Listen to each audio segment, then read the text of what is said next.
ஆனால் அல்லாஹுடைய மார்க்கம் என்ன சொல்லுது தெரியுமா? ரொம்ப தெளிவாக அழகாக சொல்லுது. அல்லாஹுடைய மார்க்கம் இறந்து போயிட்டா முடிஞ்சு போச்சு, அவன் திரும்ப வரவே முடியாது. யார் சின்னதுலேருந்து பெருசு வரைக்கும் யார் இறந்து போனாலும் சரி, அல்லாஹுடைய ஃபர்சக்குக்கு பின்னால் போயிட்டாங்க அவங்க.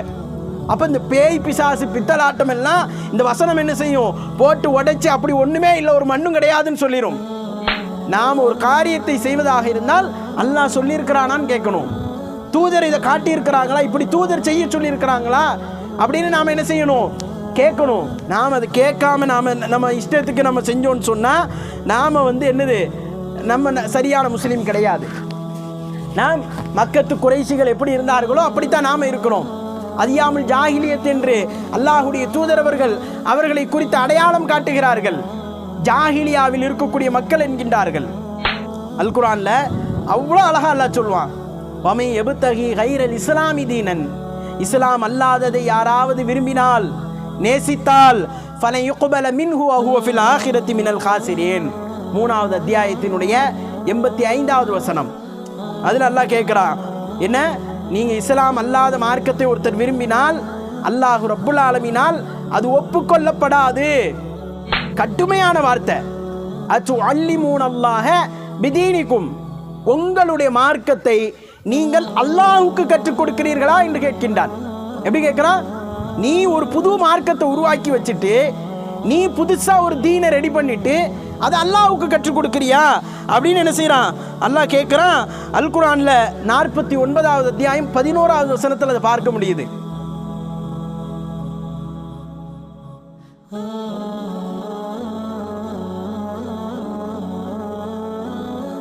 இன்னல் ஹம்தலில்லாஹ் நஹ்மதுஹு வ நஸ்தஈனுஹு வ நஸ்தக்ஃபிருஹு வ நு'மினு பிஹி வ நதவக்கலு அலைஹி வ நஊது பில்லாஹி மின் ஷுரூரி அன்ஃபுஸினா வ மின் ஸய்யிஆத்தி அமாலினா மன் யஹ்திஹில்லாஹு ஃபலா முதில்ல லஹு வ மன் யுத்லில் ஃபலா ஹாதிய லஹு. அஷ்ஹது அன் லா இலாஹா இல்லல்லாஹ் வஹ்தஹு லா ஷரீக லஹு வ அஷ்ஹது அன்ன முஹம்மதன் அப்துஹு வ ரசூலுஹு அம்மா பஅத்.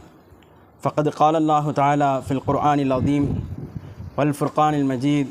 ஃபஅஊது பில்லாஹி மினஷ் ஷைத்தானிர் ரஜீம். பிஸ்மில்லாஹிர் ரஹ்மானிர் ரஹீம்.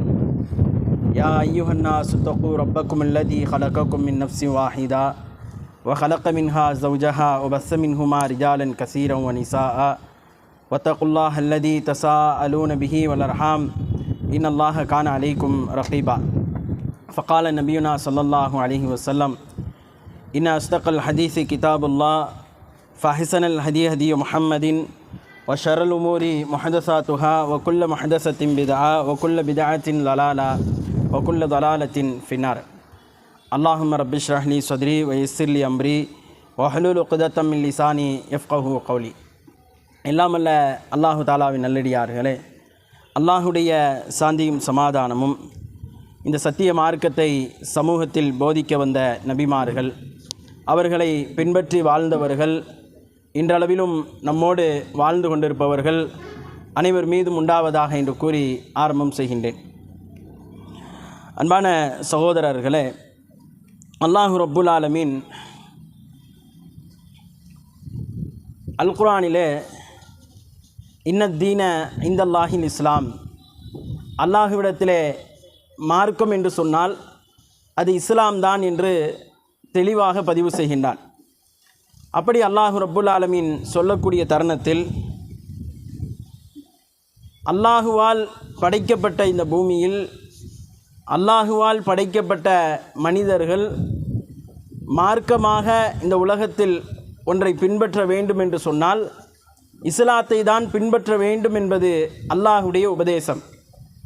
ஆனால் இன்றைய நவீன காலம் எப்படி இருக்கிறது என்று பார்த்தோம் என்று சொன்னால், முழுக்க முழுக்க இஸ்லாமியர்களாக அறியப்படக்கூடியவர்கள் கூட தங்களுடைய வாழ்வியலில் இஸ்லாத்தை குழிதோண்டி புதைக்கக்கூடிய காரியங்களை தொடர்ந்து செய்து வரக்கூடிய காட்சிகளை நாம் பார்க்கின்றோம். இது ஒவ்வொரு காலகட்டத்திலும் நடந்து கொண்டே இருக்குது. ரசூலுல்லாஹி ஸல்லல்லாஹு அலைஹி வஸல்லம் அவர்களுடைய வருகைக்கு முன்னர் வரைக்கும் மக்கமா நகரம் அப்படித்தான் இருந்தது என்பதை வரலாற்றிலே பார்க்கிறோம். அல்லாஹ் ரப்புல் ஆலமீன் என்ன செய்கின்றான்? அல்லாஹுடைய தூதரை அனுப்பி வைத்து இதெல்லாம் மூட நம்பிக்கை, இதெல்லாம் மார்க்கத்திற்கு புறம்பான செயல், இதெல்லாம் செய்வது உங்களை நரகத்திலே கொண்டு போய் சேர்க்கும் என்று அந்த இடத்திலே பதிவு செய்து என்னென்ன செயல்பாடுகளை அவர்கள் மார்க்கத்திற்கு முரணான இஸ்லாத்திற்கு எதிரான செயல்பாடாக செய்து வந்தார்களோ அவற்றையெல்லாம் அல்லாஹுடைய தூதர் அவர்கள் மூலியமாக அல்லாஹு ரப்புல் ஆலமீன் கலைந்து எடுக்கின்றார். பொதுவாக நம்முடைய எண்ணத்தில் எப்படி ஒன்று விதைக்கப்பட்டு இருக்கிறது என்றால், நாம் செய்யக்கூடிய ஒவ்வொரு காரியமும் இஸ்லாம் தானே அப்படின்னு நாமளாக நினைக்கிறோம். நாம் செய்யக்கூடிய எல்லாமே அதுக்கு ஒரு இஸ்லாமிய வடிவத்தை, ஒரு சாயத்தை பூசி இது இஸ்லாம் தானே அப்படின்னு நாம் நினைக்கிறோம். இப்போ முஹர்ரம் பண்டிகை கொண்டாடப்படுகிறது. முஹர்ரம் ஏன் கொண்டாடப்படுகிறதுன்னு முஸ்லீம்கள்கிட்ட நாம் போய் கேட்டோன்னு சொன்னால் முஸ்லீம்களில் பெரும்பான்மையானவர்களுக்கு தெரியாது. முஹர்ரம் ஏன் கொண்டாடப்படுது, ஏன் முஹர்ரம் மாதத்தில் 10வது நாள் விடுமுறை விடுகிறார்கள் அரசாங்கம், ஏன் முஹர்ரம் மாதத்தில் அது விமர்சையாக முஹர்ரம் பண்டிகை என்றும் அந்த தினத்தை சிறப்பித்தும் பேசப்படுவதற்கான காரணம் என்ன, அன்றைய தினம் நாம் நோன்பு வைப்பதற்கான காரணம் என்ன, பிரித்து பார்க்கணுமா இல்லையா? அப்போ இப்படி பிரித்து பார்க்கும் பொழுது முஹர்ரம் பண்டிகை கொண்டாடப்படுவதற்கும் முஸ்லீம்கள் நோன்பு வைப்பதற்கும் எந்த சம்பந்தமும் கிடையாது. முஹர்ரம் பண்டிகை கொண்டாடப்படுவதற்கும் முஸ்லீம்களாகிய நாம் நோன்பு வைப்பதற்கும் சம்பந்தமே கிடையாது. ஏன் அப்படி சொல்கிறோன்னு சொன்னால், அல்லாஹுடைய தூதர் சொல்கிறாங்க, நீங்கள் முஹர்ரம் மாதத்தில் ஏன் நோன்பு வைக்கிறீங்க தெரியுமா? உங்களுக்கு நிறைய செய்திகளை நம்ம பார்க்க இருக்கிறோம். அதாவது நாம் ஒரு செயலை செஞ்சுட்டு என்ன செய்கிறோன்னா அதுக்கு இஸ்லாமிய சாயத்தை பூசி அதை அல்லாஹுவோடும் தூதரோடும் நாமளே கொண்டு போய் சேர்த்துருதோம். அதுதான் இன்றைக்கி நாம் செய்யக்கூடிய மிகப்பெரிய பிழை. அல்லாஹும் தூதரும் சொன்னதை எடுத்து நாம் செயல்படுத்துகிறதை விட்டுட்டு நாம் ஒரு செயலை செஞ்சு அதை கொண்டு போய் எங்கே வைக்கிறோம்? குர்ஆன்லையும் ஹதீஸ்லையும் கொண்டு போய் வச்சு அதுதான் இஸ்லாமிய நடைமுறை என்று நினைக்கிறோம். இன்றைக்கி நிறைய மூடப்பழக்க வழக்கம் இருக்குது. அதில் ஒன்று தான் என்னது, இன்றைக்கி நாம் இப்போ முதல் மாதத்தில் சமூகத்தில் பரவலாக செய்து கொண்டிருக்கக்கூடிய, இந்த சமூகத்தில் பரவலாக பேசப்பட்டு கொண்டு இருக்கக்கூடிய இந்த முஹர்ரம் பண்டிகை என்பது. அப்போ முஹர்ரம் பண்டிகை என்றால் என்ன அப்படின்னு பார்க்கும் பொழுது முஹர்ரம் பண்டிகையை ரெண்டாக பார்க்கணும். ஒன்று இஸ்லாத்தில் உள்ளது, இன்னொன்று இஸ்லாத்தில் இல்லாதது. இஸ்லாத்தில் இல்லாதது யாருடைய பழக்கம் என்று சொன்னால் ஷியாக்களுடைய பழக்கம்.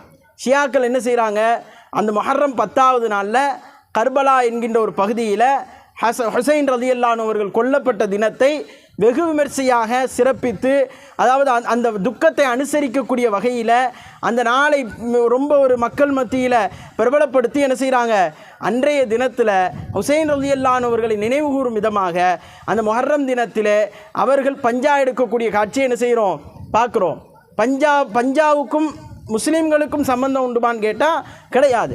ஷியாக்களுடைய பண்டிகையாக அது இருக்குது. ஷியாக்கள் முஸ்லீம்கள் என்கின்ற அந்த பட்டியலில் வருவதற்குண்டான தடைகள் நிறைய வைத்திருக்கிறார்கள். அப்போ அல்லாஹுடைய தூதர் ரசூலுல்லாஹி ஸல்லல்லாஹு அலைஹி வஸல்லம் முஸ்லீம்களுக்கு ஏன் அந்த முஹர்ரம் பண்டிகையை காட்டுறாங்க அப்படின்னு சொன்னால், முஹர்ரம் பண்டிகை இல்லை, முஹர்ரம் நாளினுடைய ஒரு 2 நாட்களை அல்லாஹுடைய தூதர் சிறப்பித்து கூறுறாங்க.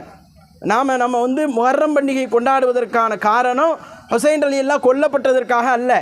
முஹர்ரம் தினத்தில் அந்த நாட்கள் நோன்பு வைப்பதற்கான காரணம் ஹுசைன் ரலியல்லாஹு கொல்லப்பட்டதற்காக அல்ல.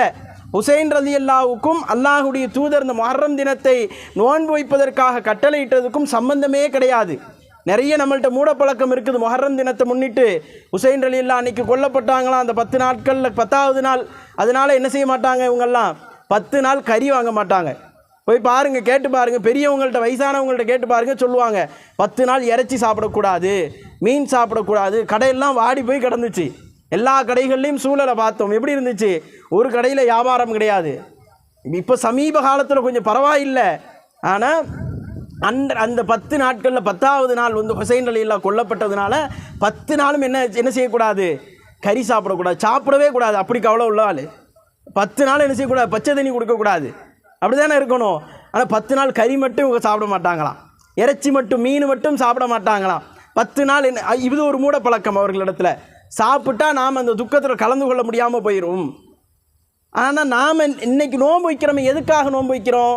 இதுக்கும் ஹுசைன் ரலியல்லாஹு சம்பந்தம் இருக்கான்னு கேட்டால் கிடையாது. அந்த தினத்திலே நோன்பு வைப்பதற்கான காரணம் ஒரு அற்புதமான வரலாற்றுக்கு பின்னால் அது இருக்குது. என்ன வரலாறு? ஆரம்ப காலத்தில் நோன்பு கடமையாக்கப்படலை. ரமலான் மாதத்தில் நம்ம நோன்பு வைக்கிறோமே, இந்த நோன்பு ஆரம்ப காலத்தில் கடமையாக்கப்படலை. அல்லாஹுடைய தூதர் முஹர்ரம் 10வது நாள் ஆஷிராவுடைய தினம், ஆஷிரான்னு சொன்னாலே 10ன்னு அர்த்தம். ஆஷிரானா 10 அஷரலேருந்து வந்த வார்த்தை. அந்த தினத்தில் அல்லாஹுடைய தூதர் என்ன செய்கிறாங்க, 10வது நாள் நோன்பு வைத்து கொண்டே வருகிறார்கள். சஹாபாக்கள்கிட்ட சொல்கிறாங்க, இந்த 10வது நாள் நோன்பு என்பது, திடீர்னு ஒரு நாள் வந்து சொல்கிறாங்க 10வது நாள் நோன்பு என்பது அது காலாவதி ஆகிவிட்டது. நம்ம நோன்பு வைக்கிறோம்ல, அது எப்படி சொல்கிறாங்க அப்படின்னா, விரும்புனா நீங்கள் வச்சுக்கிடுங்க, விரும்புனா அந்த நோன்பை விட்டுருங்க. அப்படி சொன்ன உடனே சஹாபாக்களுக்கு வந்து என்ன டவுட்னா, ஏன் நம்ம அதை விடணும் அப்படிங்கிற மாதிரி ஒரு டவுட்டு. அந்த ஹதீஸ் தெளிவாக சொல்லும், என்னென்னா ரமலான் மாதம் கடமையாக்கப்படுகின்ற வரைக்கும் நாங்கள் முஹர்ரம் மாதத்தினுடைய அந்த நோன்புகளை வைத்து வந்தோம், என்னைக்கு கடமையாக்கப்பட்டுச்சோ அன்னைக்கு அந்த நோன்பை விட்டுட்டோம். அப்போ அந்த நோன்பு ஏன் அதுக்கப்புறம் ரசூலுல்லாஹ் வலியுறுத்தி சொன்னாங்க, முஹர்ரம் மாதத்தினுடைய 9-10 நோன்பு வைங்க அப்படின்னாங்க. கடைசியாக ஒரு தடவை அல்லாஹுடைய தூதர் சொல்லும் பொழுது, யூதர்கள் நோன்பு வைத்திருக்கிறார்கள், முஹர்ரமுடைய 10வது நாள் நோன்பு வைத்திருக்கிறார்கள் அப்படிங்கிற செய்தி சஹாபாக்கள் மூலியமாக ரசூலுல்லாஹ்வுக்கு தெரியுது. ஏன் நோன்பு வச்சாங்கன்னு கேளுங்கங்கிறாங்க. சஹாபாக்கள் கேட்குறாங்க, யூதர்கள் சொல்கிறார்கள், முஹர்ரம் மாதம் 10வது நாள் ஃபிரௌன் கொல்லப்பட்ட தினம், அதனால் நாங்கள் நோன்பு வைத்திருக்கிறோம். அப்படி சொன்ன உடனே ரசூலுல்லாஹ் சொல்கிறாங்க, மூசா நபிக்கு, மூசா வெற்றி கொண்ட தினம், ஃபிரௌன் கொல்லப்பட்ட தினம், மூசா நபிக்கு உங்களை விட அதிக உரிமை படைத்தவர்கள் முஸ்லிம்கள் தான். நாங்கள் முஹர்ரம் மாதத்தினுடைய 10வது நாள் நோன்பு வைப்போம். ஒருவேளை அடுத்த வருடம் நான் உயிரோடு இருந்தால் 9வது நாளும் சேர்த்து நோன்பு வைப்பேன் என்று அல்லாஹுடைய தூதர் அவர்கள் சஹாபாக்களுக்கு மத்தியில் பேசினார்கள். அப்போ முஹர்ரம் 9-10 நோன்பினுடைய காரணம் என்ன? மூசா நபி வெற்றி பெற்றார்கள், அதான் காரணம். ஆஷுராவுடைய தினத்தில் அந்த முஹர்ரம் 10வது நாளில் மூசா நபி வெற்றி பெற்றார்கள்.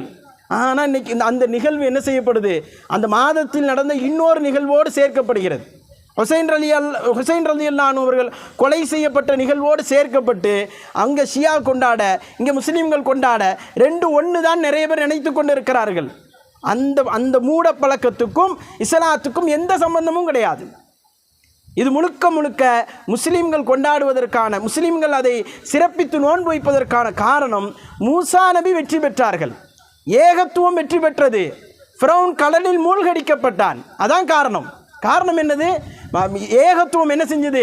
தலை தூக்குவதற்கு, ஃபிரௌன் மூழ்கடிக்கப்பட்டதற்கு காரணமாக இருந்ததுனால அன்றைய தினம் அல்லாஹு ரப்புல் ஆலமீனுடைய உத்தரவின்படி பெருமானார் ஸல்லல்லாஹு அலைஹி வஸல்லம் அவர்கள் நோன்பு வைத்தார்கள் என்பதை வரலாற்றிலே பார்க்கிறோம். இப்படி சமூகத்தில், எல்லா சமூகத்திலையும் எப்படி ஒவ்வொரு மாதத்துக்கும் ஒவ்வொரு பண்டிகையை வைத்திருக்கிறார்களோ அதே மாதிரி முஸ்லீம் சமூகத்திலையும் என்ன செய்கிறாங்க, பண்டிகையை உருவாக்கி வைத்திருக்கிறார்கள். முஹர்ரம் மாதம் இந்த பண்டிகை, அடுத்து சஃபர் மாதம், அது பீட மாதம்னு ஒரு இதை கொண்டு வந்து சேர்த்து அந்த மாதத்தில் இதை செய்யாத அதை செய்யாதுன்னு கொண்டு வந்து முன்னால் வச்சுருக்கிறாங்க. அடுத்து என்ன, ரபியுல் அவ்வல், ரசூலுல்லாஹ் பிறந்த மாதம், அதில் என்ன செய்யணும், 12 நாள் மௌலூத் ஓதணும். இப்படி ஒவ்வொரு மாதத்துக்கும் எப்படி பிற மக்கள், பிற மத கலாச்சாரம் இருக்கிறதோ அதே போன்று முஸ்லிம்களிடத்திலே, மார்க்கத்தை அறியாத மக்களிடத்திலே இருக்கக்கூடிய காட்சிகளை நாம் பார்க்கின்றோம். அன்பான சகோதரர்களே, சகோதரிகளே, நாம் நல்லா ஒன்று யோசிக்கணும். நமக்கெல்லாம் முன்மாதிரி யார்? அல்லாஹுடைய தூதர் தான். அல்லாஹுடைய தூதர் வந்து என்ன செய்கிறாங்க அப்படின்னு சொன்னால், ஐயாமுல் ஜாஹிலியா காலத்தில், அதாவது ரசூலுல்லாஹ் நபியாக அனுப்பப்படுவதற்கு முன்னால், நல்லா கவனிங்க, அல்லாஹுடைய தூதர் அவர்கள் நபியாக அனுப்பப்படுவதற்கு முன்னால் நடந்த நிகழ்வுகளை, மக்கமா நகரத்தில் நடந்த நிகழ்வுகளை அப்படியே காட்சிப்படுத்தி காட்டுறாங்க ரசூலுல்லாஹ். எப்படி காட்சிப்படுத்தி காட்டுறாங்க தெரியுமா? ஒவ்வொரு நிகழ்வாக நமக்கு சொல்லித் தருகிறார்கள். அப்படி ரசூலுல்லாஹ் சொல்லி தரும் பொழுது அந்த மக்கமா நகரத்தில் இருந்த மூட பழக்கத்தை எல்லாம் நமக்கு வரலாறுகளாக பதிவு செய்கிறார்கள். அந்த மக்கத்து குறைஷிகளிடத்தில், முஷ்ரிக்குகளிடத்தில் இதே மாதிரி மூட நம்பிக்கைகள் இருந்துச்சு. என்ன மூட நம்பிக்கை இருந்துச்சு? ரசூலுல்லாஹ் சொல்கிறாங்க, ரசூலுல்லாஹ்வுடைய அந்த வரலாற்றிலே பதிவு செய்யப்படுகிறது. சில பேர் இருப்பாங்களாம், அவங்க என்ன செய்வாங்களாம், தங்களுடைய உள்ளத்தில் மறைவான ஞானம் ஏற்படுது அப்படிங்கிற ஒரு சொல்ல அவர்கள் சொல்வார்கள். சொன்ன உடனே மக்கள் எல்லாம் அதை நம்பி, நாங்கள் அவர்கிட்ட போய் என்ன செய்வோம், எங்களுக்கு திருட்டு போன பொருட்கள், நாங்கள் எதை தொலைச்சோமோ அந்த பொருட்கள், இது சம்மந்தமாலாம் அவர்கிட்ட போய் கேட்போம். உடனே அவங்க என்ன செய்வாங்க, அதை சொல்லி தருவாங்க. இன்றைக்கி நம்ம மக்களில் இருக்கிறாங்களா இல்லையா? ஜின்னு ஓட்டுறேன், நாளைக்கு என்ன நடக்கும்னு நான் சொல்ல போகிறேன், நாளைக்கு நடக்கக்கூடிய காரியத்தை எனக்கு அறிவிக்கப்படுது அப்படின்லாம் சொல்கிறாங்கல்ல. இந்த மாதிரி ரசூலுல்லாஹ் அனுப்பப்படுவதற்கு முன்னால் மக்கத்து முஷ்ரிக்குகள் அல்லாஹுடைய தூதர் ஏன் அனுப்பப்பட்டார்கள் என்பதை இந்த வரலாறை படித்தா நம்ம தெரிஞ்சுக்கிடலாம். மக்கத்து முஷ்ரிக்குகள் இப்படி சொல்லிகிட்டு இருந்தான், அதனால தான் அல்லாஹ் அனுப்பினான். நிறைய காரணம் இருந்துச்சு. ஒன்று ரெண்டு காரணம் கிடையாது. முஹம்மது நபி ஸல்லல்லாஹு அலைஹி வஸல்லம் நபியாக அனுப்பப்படுவதற்கு காரணம் என்ன? ஒரு காரணம் ரெண்டு காரணம் கிடையாது. இந்த சொல்கிறேன் பாருங்க, இது எல்லாம் சேர்ந்து தான் காரணம். அடுத்து சில பேர் இருப்பாங்களாம், அவர்கள் என்ன செய்வாங்கன்னா, அதாவது நட்சத்திரத்தை கொண்டு அவர்கள் ஜோசியம் பார்ப்பார்கள். நட்சத்திரம் கோள்களினுடைய சுழற்சிகளை கவனித்து உலகத்தினுடைய நிலைமைகள் வருங்காலத்தில் என்ன நடக்க போகுது அப்படிங்கிறதையும் தன்னால் தெரிய முடியும், எனக்கு சொல்ல முடியும் அப்படின்னு சொல்லுவாங்களாம். முனஜ்ஜிமீன்கள் அப்படின்னு சொல்லக்கூடிய சில பேருடைய கூற்றை எடுத்து அதை நம்பி உண்மையில் நட்சத்திரத்தை என்ன செய்வார்கள், அவர்கள் நம்பிக்கைக்குரியதாக ஆக்குவார்கள். இந்த நட்சத்திரம் தான் என்ன செய்யுது, மழையை கொண்டு வருது, இந்த நட்சத்திரம் தான் என்ன செய்யுது, நமக்கு இன்றைய தினத்தை சிறப்பாக ஆக்கி தருதுன்னு சொல்லி அந்த கூற்றை கொண்டு வந்து முன்வைப்பார்கள் அப்படின்னு சொல்கிறாங்க. ஆனால் அல்லாஹ் என்ன சொன்னால், இவர்கள் இப்படி சொன்ன உடனே அல்லாஹ் ரப்புல் ஆலமீன் சொல்கிறான், மழை கொண்டு வருவது, நாளைக்கு என்ன நடக்க போகுது அப்படிங்கிறத சொல்கிறது, இதெல்லாம் இவங்களால் என்ன செய்ய முடியாது, சொல்ல முடியாது. அல்லாஹ் பார்த்துக்கிட்டே இருக்கிறான், இவர்கள் பண்ணக்கூடிய ஒவ்வொரு அட்டுழியத்தையும் பார்த்துக்கிட்டே இருக்கிறான். ரசூலுல்லாஹ்வை நபியா அனுப்பின உடனே அல்லாஹ் வசனத்தை இறக்குறான், இன்னல்லாஹ இந்தஹு இல்முஸ்ஸாஅ, மறுமை நாள் எப்போ வரும் அப்படிங்கிற அறிவு அல்லாஹ்ட்ட தான் இருக்குது, மனிதர்கள்ட்ட கிடையாது. மறுமை நாள் எப்போ வரும்னு நமக்கு தெரியுமா? சொல்லுங்க பாப்போம். மறுமை நாள் எப்போ வருதுன்னு நம்மளால் சொல்ல முடியுமா? ஒருத்தராலும் சொல்ல முடியாது. அல்லாஹ் என்ன சொல்கிறான், மறுமை நாளை பற்றிய அறிவு அல்லாஹ்விடத்தில் இருக்கிறது. வயுனஸ்ஸிலுல் கைஸ, இந்த நட்சத்திரம் மழை தருது, அந்த நட்சத்திரம் மழை தருது அப்படின்னு சொல்கிறாங்கல்ல, அப்படியெல்லாம் மழை தராது. அந்த கைஸ் மழையை இறக்கி வைக்கிறது அல்லாஹ் தான். அதை பற்றி அறிவும் அல்லாஹ்ட்ட தான் இருக்கும். 5 விஷயத்தை அல்லாஹ் சொல்கிறான். வயஅலமு மாஃபில் அர்ஹாமி, அதே மாதிரி ஒரு பெண்ணுடைய கர்ப்பத்தில் அல்லாஹ் எதை வைத்திருக்கிறான் என்பதை, உள்ளவற்றை அல்லாஹ் தான் அறிவான். அதில் உள்ளதை மனிதர்களால் என்ன செய்ய முடியாது, அறிய முடியாது என்று அல்லாஹ் ரப்புல் ஆலமீன் சொல்கின்றான். அடுத்து அல்லாஹ் சொல்லும் பொழுது, ஒமா தத்ரி நஃப்சும் மாதா தக்ஸிபு ஹதா, நாளைக்கு ஒரு மனுஷன் என்ன சம்பாதிப்பாங்கிறதும் ஒருத்தருக்கும் தெரியாது, அல்லாஹுக்கு தான் தெரியும். அல்லாஹுக்கு தான் நாளைக்கு நீங்கள் என்ன சம்பாதிப்பீர்கள், எதை செலவு செய்வீர்கள், என்ன உண்பீர்கள். நாம் கற்பனை செஞ்சுட்டு படுத்துருவோம், நைட்டு காலையில் இதை சாப்பிடணும்னு சொல்லி முடிவு பண்ணியிருப்போம், காலையில் அதை சாப்பிட முடியாது. இங்கே இருக்கணும்னு முடிவு பண்ணியிருப்போம், அங்கே இருக்க முடியாது. நாம் இன்னென்ன வேலைகளை செய்து முடிக்கணும்னு முடிவு பண்ணியிருப்போம், அதை செய்து முடிக்க முடியாது. ஏன்? நாளைக்கு என்ன செய்வோம், நாளைக்கு என்ன சம்பாதிப்போம் என்பதை அல்லாஹ் ரப்புல் ஆலமீன் தான் அறிவான் என்று அல் குர்ஆனில் அல்லாஹ் பேசுகின்றான். அதே மாதிரி கடைசி அல்லாஹ் சொல்கிறான், பி ஐ அர்லி தமூத் இன்னல்லாஹ் அலீமுன் ஹபீர், ஒரு ஆத்மா எங்கே மரணிக்குங்கிறதையும் அல்லாஹ் ரப்புல் ஆலமீன் தான் அறிவான். இதை நல்லா யோசிச்சு பாருங்க. அல்லாஹ் ரப்புல் ஆலமீன் என்ன செய்கிறான்னா, அழகா ஒரு சமூகத்தில் இன்றைக்கி நம்ம சொல்கிறோம்ல, இன்னென்ன காரியங்கள் எல்லாம் அல்லாஹ் ரப்புல் எங்களுக்கு வந்து என்ன செய்யும் தெரியும், எங்கள் மூதாதையர்கள் இதெல்லாம் செஞ்சுட்டு வந்தாங்க. இன்றைக்கி நடக்கக்கூடிய அழிச்சாட்டியங்களை எல்லாம் பாருங்கள், மூட நம்பிக்கைகளை எல்லாம் எடுத்து பாருங்கள். நான் ஒன்று ஒன்றா சொல்கிறேன், ஒவ்வொரு மூட நம்பிக்கையா. என்னை விட நீங்கள் அதிகமாக தெரிஞ்சு வச்சுருப்பீங்க, என்னை விட உங்களுக்கு அதிகமாக தெரியும் மூட நம்பிக்கைகள். அவ்வளவு மூட நம்பிக்கைகள் சமூகத்தில் இருக்குது. இதை கேட்டால் ஏன் இதெல்லாம் செய்றியா அப்படின்னு கேட்டால் என்ன சொல்லுவாங்க தெரியுமா? அதுக்கு ஒரு காரணம் வச்சுருப்பாங்க. நாங்கள் செய்கிறதுக்கு காரணம் என்ன தெரியுமா? எங்கள் மூதாதையர்கள் இதெல்லாம் செய்து வந்தார்கள் என்பார்கள். இதை மக்கத்து முஷ்ரிக்குகள் செய்தார்கள். யார் செஞ்சா?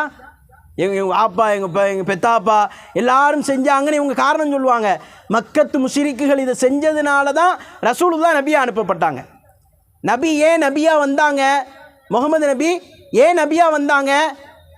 அடிப்படையான காரணம், எல்லாத்தையும் செஞ்சிருவான், செஞ்சுட்டு எங்கள் மூதாதையர்கள் எல்லாம் இதை செய்தார்கள், அதனால் நாங்கள் இதை செய்தோம், உங்களுக்கு என்ன தெரியும் முஹம்மதே என்று கேட்பார்கள். உடனே அல்லாஹ் ரப்புல் ஆலமீன் என்ன செய்வான்? ஒவ்வொரு கட்டத்துக்கும் வசனத்தை இறக்கி வைப்பான். அடுத்து பாருங்க, அந்த மக்கத்து முஷ்ரிக்குகள்கிட்ட இருந்த இன்னொரு பழக்கம், அதை சொல்கிறாங்க. என்ன செய்வாங்களாம்? ஒரு மானை பிடிப்பாங்களாம். ஒரு மானை பிடிச்சி அல்லது ஒரு பறவையை பார்ப்பார்களாம். அவங்க ஏதாவது ஒரு நல்லது செய்ய போகிறாங்கன்னு சொன்னால் உடனே ஒரு மானை பிடிச்சி அல்லது ஒரு பறவையை பார்த்து அந்த மானை ஓட விடுவாங்களாம். அந்த மான் வலது பக்கமாக போயிடுச்சா அது நம்ம அந்த காரியத்தை செஞ்சிடணும். அது இடது பக்கமாக போயிட்டா, இதெல்லாம் ரசூலுல்லாஹ்வுடைய காலத்துக்கு முன்னால் நடக்குது, வரலாறுகள் இதை நமக்கு கொண்டு வந்து தருது. அந்த மான் லெஃப்ட் சைடில் போயிடுச்சுன்னா நாம் போகிற காரியம் விளங்காது. இன்றைக்கும் சொல்லுவாங்கல்ல, இன்றைக்கி பாருங்கள், இன்றைக்கி நம்ம சமூகத்தில் இன்றைக்கும் பல இடங்களில் இந்த மூட பழக்கம் இருக்குது. என்ன தெரியுமா? வீட்டை விட்டு இறங்குவான், அந்த பிள்ளை கர்ப்பமாக இருக்கும், இறங்கும் பொழுது யாராவது விதவை வந்துருச்சுன்னா வீட்டை விட்டு வெளியே போவாத அப்படிம்பா. ஒரு சில அடையாளங்களை வைத்திருப்பார்கள். சில பெண்கள் எதிரில் வந்து விட்டார்கள் என்றால் அவர் விதவையாகவோ அல்லது அவர்கள் ஒரு அடையாளம் வைத்திருப்பார்கள். அந்த மாதிரி ஆட்கள் வந்துச்சுன்னா வெளியே போவாதேன்பா. இது யாருடைய காலத்தில் இருந்துச்சு? ஐயாமுல் ஜாஹிலியான்னு சொல்லக்கூடிய முஹம்மது ஸல்லல்லாஹு அலைஹி வஸல்லம் அவர்கள் நபியாக அனுப்பப்படுவதற்கு முன்னால் உண்டான ஒரு காலத்தில் இருந்த ஒரு பழக்கம். அப்போ ரசூலுல்லாஹி ஸல்லல்லாஹு அலைஹி வஸல்லம் இதை களைஞ்சி எடுக்க வராங்க. ஆனால் முஸ்லீம்னு பேர் வச்சுட்டு ஆயிஷா, ஆமினா, கதீஜான்னு பேர் வச்சுட்டு நாம் இதை செஞ்சிட்ருக்குறோம். நாம் என்ன செய்யக்கூடாது? ஒரு காலத்தில் இந்த மூட பழக்கத்தை செய்யக்கூடாது. அவர்கள் செய்தார்கள். யார் செஞ்சா? ரசூலுல்லாஹ் நபியா அனுப்பப்படுவதற்கு காரணமாக இருந்த அந்த மக்கள் செய்தார்கள், அந்த மடையர்கள் செய்தார்கள். நாம் மடையர்கள் கிடையாது. அல்லாஹ் மார்க்கத்தை கொடுத்துட்டான், ரசூலுல்லாவை அனுப்பிட்டான். உடனே என்ன செய்வான்? அந்த மானி இடது பக்கம் போனவுடனே முடிச்சிருவான், போகமாட்டான். அந்த காரியம் சரி வராதுன்னு அந்த காரியத்தை செய்யாமல் விட்டுருவான். அதே மாதிரி பறவையை பார்ப்பார்களாம். அந்த பறவையை பார்த்துட்டு அந்த பறவைகள் குறுக்கிட்டு விட்டால் அந்த பறவையை கொண்டு சகுனம் பார்ப்பார்கள். அல்லது சில பிராணிகளை வைத்திருப்பார்கள். நம்ம பூனையை வச்சுருக்காங்கல்ல, ரொம்ப காலமாக நமக்கு சின்ன பிள்ளையிலேருந்து தெரிஞ்சது என்ன? பூனை போயிருச்சுன்னா நம்ம போகக்கூடாது, கீழே விழுந்துட்டா உடனே எந்திரிச்சு உட்காந்து தண்ணியை குடிக்கணும். தண்ணி குடிக்கணுங்கிறது சைக்காலஜாக அறிவியல் பூர்வமாக வேற ஒரு உண்மை இருக்குது. அதில் அது வேற ஒரு விஷயம். ஆனால் கீழே உளுந்தாலே தண்ணி குடிக்கணும்னு கொண்டு வந்தாங்க பாருங்க. அதில் மூட நம்பிக்கையை கொண்டு வந்து திணிச்சிட்டான். எதில்? கீழே விழுந்தாலே நாம் என்ன செய்யணும்? அங்கே உட்காந்து தண்ணி குடிச்சிட்டு போகணும், அங்கே கொஞ்சம் நேரம் உட்காந்துட்டு போகணும், அல்லது உடனே திரும்பி போயிடணும் வீட்டுக்கு. இந்த வேலை என்ன செய்யாது, விளங்காது அப்படின்னு சொல்லி நம்மளிடத்தில் அந்த அந்த பழக்கத்தை என்ன செய்கிறாங்க?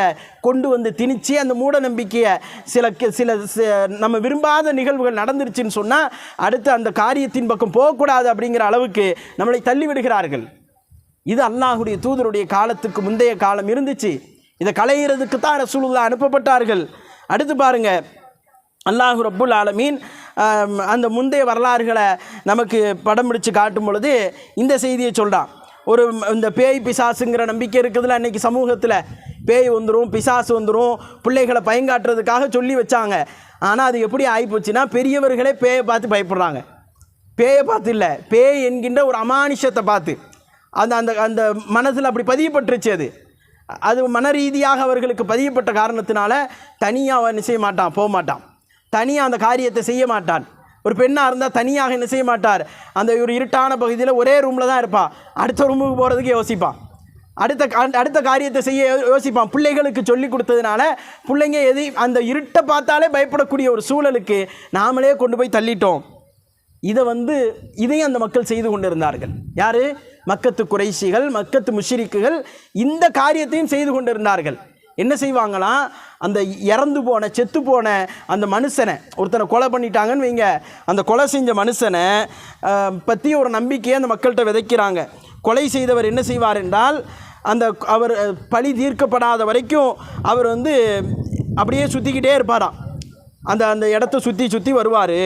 அப்படி சுற்றி வரும் பொழுது அந்த ஆன்மா சொல்லுமா, தாகம் தாகம் என்று கத்துமா. அப்படின்னு சொல்லிட்டு என்னுடைய தாகத்தை தணியுங்கள், என்னுடைய தாகத்தை தணியுங்கள் என்று கூச்சலிட்டு கொண்டிருக்கும். கொலையாளியை பழி வாங்கினால் மட்டுமே ஆன்மா சாந்தி அடையும். இப்படி ஒரு மூட நம்பிக்கையை அவர்கள் வைத்திருந்தார்கள். ஆன்மா எப்போ சாந்தி அடையுமா? கொலையாளியை பழி வாங்கினாதான் ஆன்மா சாந்தி அடையுமா? அல்லாஹ் அதுக்கும் செருப்படி கொடுத்தான் முஹம்மது ஸல்லல்லாஹு அலைஹி வஸல்லத்தை வச்சு.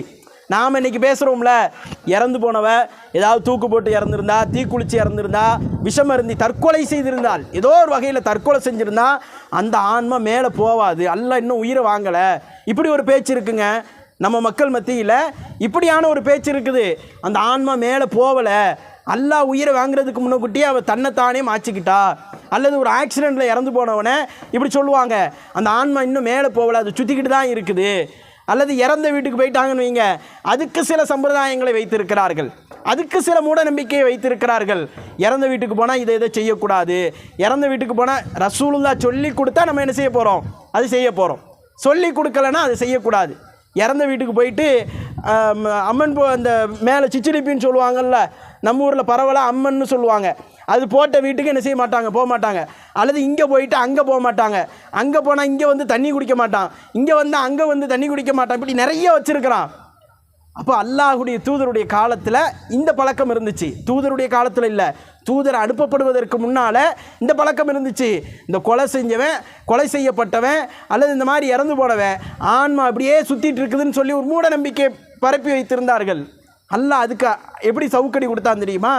அழகா அல்லாஹ் சொன்னான், இறந்து போனவருடைய ஆத்மா அல்லாஹுடைய ஃபர்ஸக் என்கின்ற அந்த திரைக்கு பின்னால் இருக்கிறது. அல் குர்ஆன் பேசுது. அந்த ஆத்மா வெளியெல்லாம் அல்லாஹ் விட மாட்டான். நாம் நினைக்கிற மாதிரி இறந்து போனவன் இங்கெல்லாம் சுற்றிக்கிட்டுலாம் இருக்க மாட்டான். முடிஞ்சிருச்சு. உயிரோடு இருக்கும்போதே நம்மளை ஒன்றும் பண்ண முடியலையே. உயிரோடு இருக்கும்போதே பலகீனமாக இருக்க போய் தான் வண்டியில் போய் விழுந்து சாவுறான். பலகீனமாக இருக்க போய் தான் மருந்து குடித்து சாவுறான். பலகீனமாக இருக்க போய் தான் இறந்து போகிறான். ஆனால் நாம் என்ன நினைக்கிறோம்? உயிரோடு உள்ளவன் இறந்து போயிட்டா பவர் கூட வந்துடும் நினைக்கிறோம். ஆனால் அல்லாஹுடைய மார்க்கம் என்ன சொல்லுது தெரியுமா? ரொம்ப தெளிவாக அழகாக சொல்லுது. அல்லாஹுடைய மார்க்கம் இறந்து போயிட்டா முடிஞ்சு போச்சு. அவன் திரும்ப வரவே முடியாது. யார் சின்னதுலேருந்து பெருசு வரைக்கும் யார் இறந்து போனாலும் சரி, அல்லாஹுடைய ஃபர்ஸக்கு பின்னால் போயிட்டாங்க அவங்க. அப்போ இந்த பேய் பிசாசு பித்தலாட்டம் எல்லாம் இந்த வசனம் என்ன செய்யும்? போட்டு உடைச்சி அப்படி ஒன்றுமே இல்லை, ஒரு மண்ணும் கிடையாதுன்னு சொல்லிடும். இன்னைக்கு ஜின்னை வச்சு சேட்டை பண்ணுறாங்கல்ல, ஜின்னை வச்சு நான் சேட்டை பண்ணுறேன், ஜின்னை என்னால் ஏவி விட முடியும், பேய் பிசாசை என்னால் கட்டுப்படுத்த முடியும். நான் அப்படி தான் மனசால் ஒரு கிளாஸ் எடுத்துகிட்டு இருந்தேன். நான் சொல்லிகிட்டு இருக்கும்போதே ஒரு பிள்ளை எழுந்திரிச்சு சொன்னிச்சு, எனக்கே பேய் பிடிச்சிருக்கு, நீங்கள் என்ன இப்படி சொல்லுதியான்னு. நீங்கள் என்ன பதில் சொல்லுவீ அப்படி பேசும்போது? நீ ஒரு ஆள் எழுந்திரிச்சு நல்லா கதை விடுதாப்பா, நீ எனக்கே பேய் பிடிச்சிருக்கு, உனக்கு என்ன சொல்லுதுன்னு. எப்போ பேய் பிடிச்சிது? நான் கேட்டேன், எப்போம்மா பேய் பிடிச்சிது? அந்த மன அழுத்தம் இருக்குது பாருங்கள். டாக்டர்ஸ் அதை தெளிவாக விளக்குறாங்க. மன அழுத்தம் உள்ளத்தில் இருந்து அவர்களை பற்றி அந்த நினைப்பு இருந்து ஒரு கட்டத்தில் சில பேர் அழமாட்டாங்க. அழுகை அல்லாஹுடைய ஒரு அருட்கொடை தான் ஒரு வகையில் சொல்லப்போனால். நாம் அந்த அழுகையை சரி இப்படி ஒரு வேதனை அவனுக்கு ஏற்பட்டுச்சேன்னு நினைக்குமே, அந்த அழுகையின் மூலமாக மனக்கவலைகள் எல்லாம் அல்லாஹ் போக்குறான். அது அல்லாஹ் இயல்பாக ஏற்படுத்துதான். டாக்டர்ஸ் தெளிவாக சொல்கிறாங்க. என்ன சொல்கிறாங்கன்னா, ஒரு மனுஷனுக்கு பேய் பிடிக்கிறதெல்லாம் என்ன இல்லை, உண்மை கிடையாது. ஒரிஜினல் டாக்டர்கிட்ட போய் கேட்கணும். அவன் டுபாக்கூராக இருந்தால் என்ன செய்ய மாட்டான், தெளிவாக சொல்ல மாட்டான். அப்போ அவன் அதை தெளிவாக நான் அந்த பிள்ளைங்களுக்கு விளக்குனேன். பேய் பிடிக்கிறது என்பது அது ஒரு பொய்யான செய்தி. அது அப்படி ஒன்று கிடையவே கிடையாது. மன அழுத்தத்தினுடைய வெளிப்பாடு தான் என்ன செய்கிறான், அது எல்லாம் சேர்ந்து அந்த காட்சிகளை எல்லாம் பார்க்குறான். நிறைய சினிமா பார்க்குறான், நாடகங்களை பார்க்குறான். எனக்கு பேய் பிடிச்சிருச்சு, சாமி வந்துருச்சுன்னு ஆடுறதை பார்க்குறான். நம்ம ஆட்கள் எனக்கு ஜின்னு வந்துருச்சு, அவுளியா இறங்கிட்டாருன்னு சொல்லி தலையை விரித்து போட்டு ஆடுறதை பார்க்குறான். கம்பெடுத்து 2 அடி கொடுத்தோன்னு வைங்க, பேய் கீழே ஓடிடும். ஒரு ஆள் துணிஞ்சு இறங்குங்க, கம்பெடுத்து எங்கெல்லாம் பேய் பிடிச்சது, கொண்டா கையை பிடிச்சி கெட்டு பிளேட் எடுத்துருவோம், மண்டையில் மொட்டை போட்டோன்னா சரியாக வந்துடும் சொல்லி ஒருக்கா கம்பை எடுத்துட்டோன்னு வைங்க, அடுத்து பேயே வராது அந்த ஏரியாவில். இது இவர்களுக்கு இது செய்யாத காரணத்தினால அடுத்தடுத்த வீட்டில் பேய் பிடிக்கும். அடுத்தடுத்த வீட்டில் பேய் பிடிக்கும். பேய் என்பது ஒரு மோசமான ஒரு நம்பிக்கை. அதை கொண்டு சம்பாதிப்பதற்காக அதை உருவாக்கினார்கள். எனக்கு மனநலம் பாதிக்கப்பட்டுருச்சுன்னு சொல்லி ஒருத்தர் வெளியே வரட்டுமே, அந்த மனநலம் பாதிக்கப்பட்டதினுடைய வெளிப்பாடு தான் அந்த பேய் பிடிச்சிருச்சு அப்படிங்கிற அந்த நம்பிக்கை. பொய், அது நம்பாதீங்க அதை. அப்போ இந்த பேய் நடமாடுதுன்னு சொல்லி அன்னைக்கே குறைஷிகள் என்ன செஞ்சாங்க, பொய்யான நம்பிக்கையை விதைத்தார்கள். எதுக்கு விதைச்சாங்க தெரியுமா? உடனே பழிக்கு பழி வாங்கணுங்கிறதுக்கு விதைச்சாங்க. அவங்கள்ட்ட ஒரு வெறி இருக்கும். என்னன்னா, நம்ம சமூகத்தில் ஒருத்தனை கொலை செய்து விட்டால் உடனே அவன் சமூகத்தில் ஒருத்தனை கொலை செய்யணும். என்ன செய்யணும்? அந்த ஆத்மா சுத்துதுன்னு சொல்லு, பிள்ளைகள்கிட்ட போய் இளைஞர்கள்ட்ட போய் சொல்லு, அந்த ஆத்மா சுத்துதுன்னு நீ சொன்னீன்னா உடனே என்ன செய்வான், அவன் அருவாளோடு சுற்றுவான். பழிக்கு பழி உடனே வாங்குவான். பிறகு அந்த ஆத்மா சுத்துமே, அதுக்கு யார் பழி வாங்குவா? அவன் போய் இன்னொருத்தனை போடுவான்ல, அந்த ஆத்மா திரும்ப சுத்தும்ல, அதுக்கு யார் பழி வாங்குவா? அங்கேருந்து இங்கே போடுவான். வாழையடி வாழையாக கொலை செய்து கொண்டிருந்தார்கள் என்பதை வரலாற்றிலே பார்க்கிறோம். நீங்கள் எடுத்து ரஹீக்க படித்து பாருங்களேன். அது வாழையடி வாழையாக கொலை செய்தார்கள். ரசூலுல்லாஹ் தான் என்ன செஞ்சாங்க, ஐயாமுல் ஜாஹிலியத்தினுடைய பழக்கத்தை என்னுடைய காலடியிலே போட்டு மிதிக்கிறேன் என்று அல்லாஹுடைய தூதர் அழகாக அந்த மக்களுக்கு முன்னால் வைத்தார்கள். அப்போ இதெல்லாம் களைகிறதுக்கு தான் அல்லாஹ் ரப்புல் ஆலமீன் யாரை அனுப்பினா, பெருமானார் ஸல்லல்லாஹு அலைஹி வஸல்லம் அவர்களை அனுப்பினான். அதை என்ன செய்தோம், வரலாறுகளிலே பார்க்கிறோம். இன்னொரு பழக்கம் இருந்துச்சு அந்த குறைஷிகள் இடத்துல. என்ன பழக்கம் தெரியுமா? அவங்க 3 அம்புகளை கொண்டு குறிபார்ப்பார்கள். 3 அம்புகளை கொண்டு குறிபார்ப்பார்கள். அதில் ஒரு அம்பில் என்ன எழுதியிருக்கும், மின்கும்னு எழுதியிருக்கும். ஒரு அம்பில் உங்களில் உள்ளவர்னு எழுதியிருக்கும். இன்னொரு அம்பில் என்ன எழுதியிருக்குன்னா, உங்களில் இல்லாதவர்னு எழுதியிருக்கும். 3வது அம்பில் என்ன எழுதியிருக்குன்னா, இணைக்கப்பட்டவர் அப்படின்னு எழுதியிருக்கும். எனக்கும் கொஞ்சம் தண்ணி தாங்க பை அப்படின்னு எழுதப்பட்டிருக்கும். வேண்டாம், இங்கே வராது. அப்போ இந்த 3 அம்புகள் எதுக்கு அப்படின்னு கேட்கும் பொழுது அல்லாஹுடைய தூதர் அந்த மக்கத்து முஷ்ரிக்குகளுடைய அந்த வரலாறு பதிவு செய்யப்படுது. இந்த 3 அம்புகள் எதுக்கு தெரியுமா? யாராவது தன்னுடைய பிறப்பு குறித்து சந்தேகப்பட்டால், நான் வந்து உண்மையிலேயே என்னுடைய தகப்பனுக்கு தான் பிறந்தேனா அப்படிங்கிற அந்த பிறப்பு குறித்து சந்தேகப்பட்டால் உடனே என்ன செய்வாங்க, அந்த அம்புகளை கொண்டு குறிபார்க்க ஆரம்பிப்பார்கள். ரசூலுல்லாஹ் என்ன செய்கிறாங்க தெரியுமா, அப்படி ஒரு சஹாபி வந்து கேட்குறாரு, அதை நான் பின்னால் சொல்கிறேன். அப்போ ரசூலுல்லாஹி ஸல்லல்லாஹு அலைஹி வஸல்லம் என்ன செய்கிறாங்க அப்படின்னு சொன்னால், இல்லை இந்த வரலாறில் என்ன செய்கிறாங்க அப்படின்னு சொன்னால், அல்லாஹுடைய அந்த பிறப்பு குறித்து சந்தேகப்படக்கூடிய அந்த மக்களுக்கு 3 அம்புகளை கொண்டு என்ன செய்கிறாங்க, செய்திகளை சொல்கிறாங்க. ஒரு அம்பு, அதாவது உங்களில் உள்ளவர்னு அந்த அம்பில் எழுதிடுவாங்க. அது எழுதிட்டு அந்த அம்பை விடுவாங்க. இன்னொரு அம்பில் என்ன எழுதப்பட்டிருக்கும், உங்களில் இல்லாதவர்னு போடுவாங்க, அதையும் விடுவாங்க. இன்னொரு அம்பு இணைக்கப்பட்டவர்னு போட்டிருக்கும், அந்த அம்பையும் விடுவாங்க.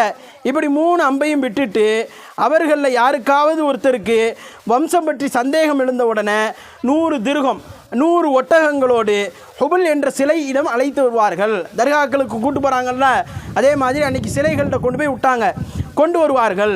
தாங்கள் கொண்டு வந்த நாணயங்களையும் ஒட்டகங்களையும் அம்புகளுக்கு பொறுப்பான அந்த அங்கே உள்ள ஒரு அசரத்து, போலி அசரத்திட்ட கொண்டு போய் கொடுப்பாங்க.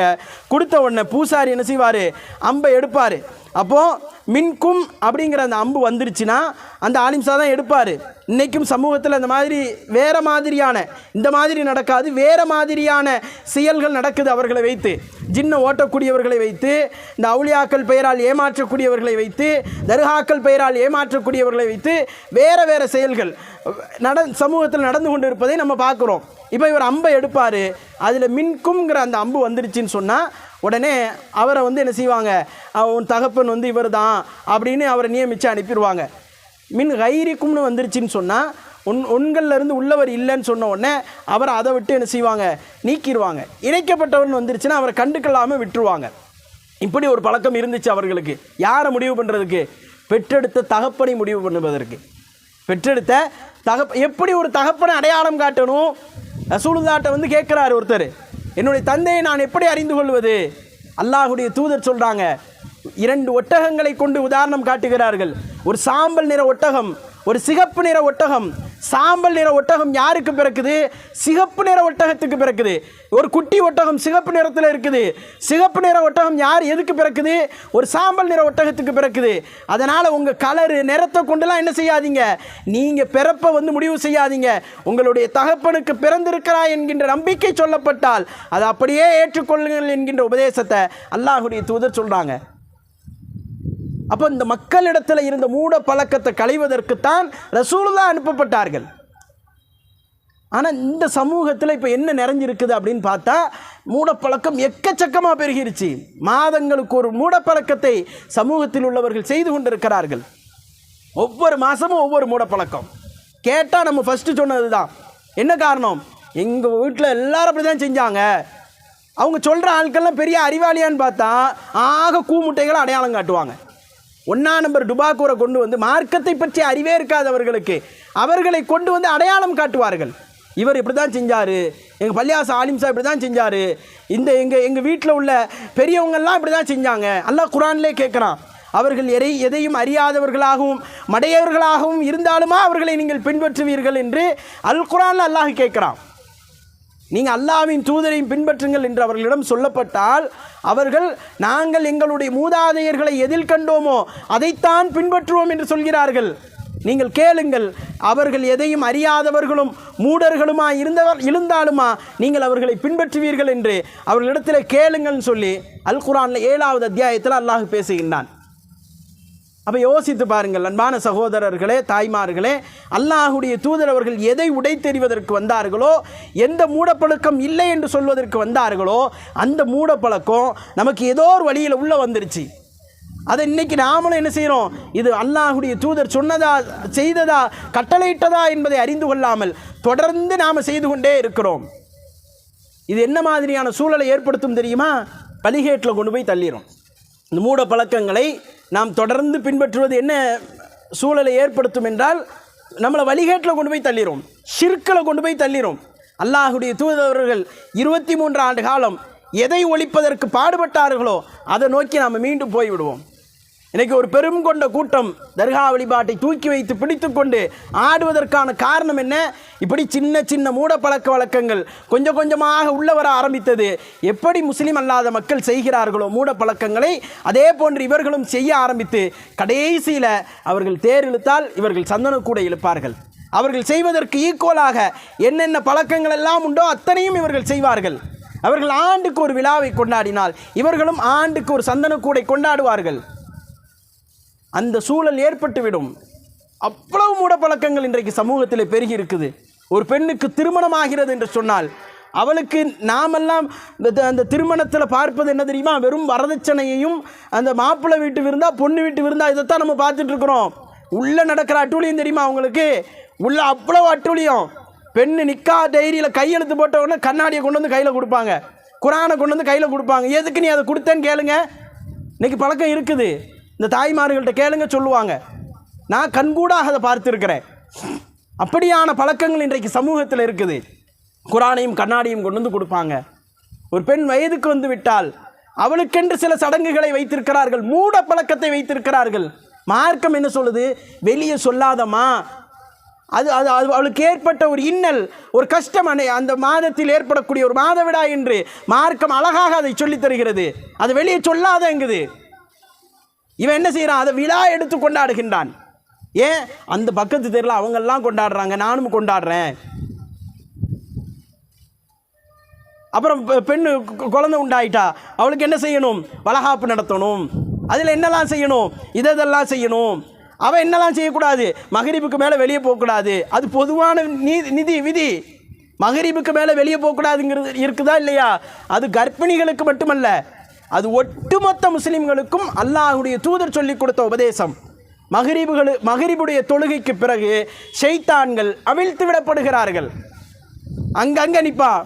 அல்லாஹ்வுடைய தூதர் சொல்கிறாங்க, அது தெளிவான ஹதீஸ், நபிமொழி. அது இவன் என்ன செய்கிறான்னா, அந்த கர்ப்பிணிக்குன்னு ஒன்று வச்சிருக்கிறான். கற்கள் நேரத்தில் வெளியே போகாத. வயதுக்கு வந்த பெண்ணுக்கென்று ஒன்று வைத்திருக்கிறான். கற்கள் நேரத்தில் வெளியே போகாத, பேய் பிசாசு அண்டிரும். பேய் பிசாசு கிடையாதுன்னு தெளிவாக சொல்லிட்டோம். அல்லாஹ் என்ன செய்ய மாட்டான்? வெளியே விட மாட்டான். ஃபர்சக்கில் தான் அம்புட்ட ஆத்மாவும் இருக்குதுன்னு தெளிவாக சொல்லிட்டோம். நம்ம ஆத்மா இல்லை, ஆடு மாடு கோழி அல்லாஹ் உலகத்தில் படைச்ச அத்துணை ஆத்மாவும் கைப்பற்றப்பட்ட அத்துணை உயிரும் எங்கே இருக்கும்? ஃபர்சக்கு பின்னால் இருக்கும். அல்லாஹ்வுடைய கண்ட்ரோலில் இருக்க அந்த ஃபர்சக். நீங்கள் நான் எந்த ஆலிம்ஸா எவன் வந்தாலும் என்ன செய்ய முடியாது? அதை விட்டு வெளியே கொண்டு வர முடியாது. இங்கேருந்து அங்கே அனுப்ப முடியாது. அப்போ நல்லா யோசிச்சு பாருங்க. இவர்கள் செய்யக்கூடிய ஒவ்வொரு மூடப்பழக்கமும், திருமணம் என்கின்ற பெயரில், இன்ன பிற நிகழ்வுகள் என்கின்ற பெயரில் ஒவ்வொரு மூடப்பழக்கமும் இவர்கள் இந்த மார்க்கத்தின் பெயரால் அதை செய்து கொண்டிருக்கிறார்கள். அதே மாதிரி திருமண நிகழ்வுகளில் நீங்கள் பார்த்தீங்கன்னு சொன்னால் கருகமணியை ஹைலைட்டாக தூக்கி பிடிக்கக்கூடிய சூழலை நாம் சமூகத்தில் பார்க்குறோம். இந்த கருசமணி இருக்குதுல்ல, இது தாலி கயிறு மாதிரி. எப்படி இந்து மக்களை செய்யறாது, அவங்களுடைய கலாச்சாரம், அவர்களுடைய செயல்பாடு. இஸ்லாத்தில் அல்லாஹ்வுடைய தூதர் எத்தனை 11 திருமணங்களை செய்திருக்கிறார்கள். ஒரு மனைவி இறந்த பிறகு அல்லது ஒரு மனைவி அவர்களை விட்டு பிரிந்த பிறகுனா வஃபாத்தான பிறகு அல்லாஹ்வுடைய தூதர் அவர்கள் அப்படி 11 திருமணங்களை செய்திருக்கிறார்கள். எந்த ஆயிஷா ரலியல்லாஹு இருந்து கதீஜா ரலியல்லாஹு இருந்து எந்த பெண்ணுக்காவது அல்லாஹ்வுடைய தூதர் தானே முன்மாதிரி. நமக்கு முன்மாதிரி யாரு? உங்களுக்கு முன்மாதிரி யார்? யோசிச்சு பாருங்க. இந்த கருசமணியை நம்ம பெரிய புனிதமாக நினைக்கிறோமே, இது அல்லாஹ்வுடைய தூதர் அவர்கள் தன்னுடைய மனைவிமார்கள் யாருக்கும் அணிந்ததாக வரலாற்றில் கிடையாது. இன்றைக்கு நாம் சமூகத்தில் அதையும் என்ன செய்கிறோம்? பார்க்குறோம். நம்மள்கிட்ட நிறைய நம்மளை அறியாமலேயே மூட நம்பிக்கைகள் நிறைந்து கிடக்கிறது. வெறுமனே ஒரு செயினை போடுறது இதெல்லாம் மார்க்கத்தில் தப்பு கிடையாது. அல்லாஹ்வுடைய மார்க்கம் அனுமதிக்குது. தங்கத்தை நீங்கள் தாராளமாக எவ்வளவு வேண்டுமானாலும் போட்டுக்கொள்ளலாம். அது குறிப்பிட்ட ஒரு 84 கிராமுக்கு மேலே இருந்துச்சுன்னா நீங்கள் அதுக்கு ஜக்காத்தை கொடுக்கணும். அவ்வளோதான் உத்தரவு. போட்டுக்கிட்டே இருக்கலாம் தங்கத்தை. ஆனால் இந்த ஒரு ஏதோ ஒரு கலாச்சாரத்தை கொண்டு நம்மள்கிட்ட சேர்க்குறாங்களே, அதை நாமளும் இன்றைக்கி பின்பற்றுகிறோமே. நாம் தான் சொல்லணும், நாம் தான் அதை களைய வைக்கணும், நாம் தான் அது தவறு என்று அந்த மக்களிடத்தில் உபதேசிக்கணும். இது செய்தால் என்ன ஆகும் அப்படிங்கிறத தான் நம்ம சொல்ல போகிறோம். அல்லாஹ்வுடைய தூதர் இப்படிலாம் தவறான காரியத்தை நம்ம கொஞ்சம் கூட யோசிக்காமல் தொடர்ந்து காலமாக செய்து வருகிறோமே, என்ன ஆகிறது? அதை பெரிய புனிதமாக பார்க்குறோமே. இது செய்யலைன்னா அது பெரிய குற்றமாக பார்க்கிறோமே. நமக்கு நாமே இதை வகுத்து வைத்திருக்கிறோமே, என்ன ஆகும்? அல்லாஹ் ரப்புல் ஆலமீன் அல் குர்ஆனில் கேள்வி கேட்குறான். அல் குர்ஆனில் என்ன கேள்வி கேட்குறான் தெரியுமா?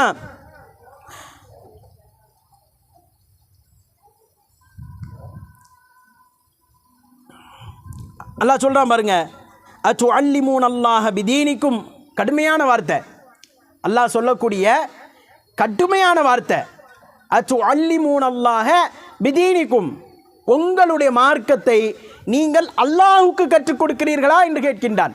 எப்படி கேட்குறான்? நீ ஒரு புது மார்க்கத்தை உருவாக்கி வச்சுட்டு, நீ புதுசாக ஒரு தீனை ரெடி பண்ணிட்டு அதை அல்லாஹுக்கு கற்றுக் கொடுக்குறியா அப்படின்னு என்ன செய்கிறான்? அல்லாஹ் கேட்குறான். அல் குர்ஆனில் 49வது அத்தியாயம் 11வது வசனத்தில் அதை பார்க்க முடியுது. அவ்வளவு ஸ்ட்ராங்காக கேட்குறான். நீங்கள் புதுசாக மார்க்கத்தை உண்டாக்காதீங்க. மார்க்கத்தை நாம் என்ன செய்யக்கூடாது? உண்டாக்கக்கூடாது. நாம் மார்க்கத்தை ரெடி பண்ணக்கூடாது. அது ரெடியாகி வந்துருச்சு. இந்த மாதிரி தவறுகளை எல்லாம் செய்த காரணத்தினால், இந்த மாதிரி குப்பைகளை எல்லாம் அந்த மக்கள் தங்களுடைய வாழ்க்கையிலே வாழ்வியலாக வைத்திருந்த காரணத்தினால் அல்லாஹ் ஒரு மார்க்கத்தை என்ன செய்கிறான்? கரெக்டாக கொண்டு வரான். அந்த மார்க்கத்தை கொண்டு வந்து அந்த மக்களிடத்தில் சேர்க்கின்றான். சேர்த்த பிறகு நாம் கொண்டு போய் இதை சேர்க்கிறோம். அதான் அல்லாஹ் அந்த கேள்வி கேட்குறான். அத்துஅல்லிமூன அல்லாஹ பிதீனிக்கும், உங்களுடைய மார்க்கத்தை நீங்கள் அல்லாஹுக்கு கற்றுக் கொடுக்கிறீர்களா, அல்லாஹுக்கு அறிவிக்கின்றீர்களா என்கின்ற கொஸ்டினை அல்லாஹ் கேட்குறான். அப்போ நல்லா யோசித்து பார்க்கணும். அல்லாஹ் இவ்வளோ கடுமையான வார்த்தையை பயன்படுத்துகிறானே, இவ்வளவு ஹார்டாக அல்லாஹ் ஒரு கொஸ்டினை முன்வைக்கிறானே, நாம் என்ன செய்யக்கூடாது? இனிமேல் எந்த காரியத்தையும் அல்லாஹ் சொன்னானா, தூதர் சொன்னார்களா என்று அறிந்து கொள்ளாமல் நாம் செய்யக்கூடாது.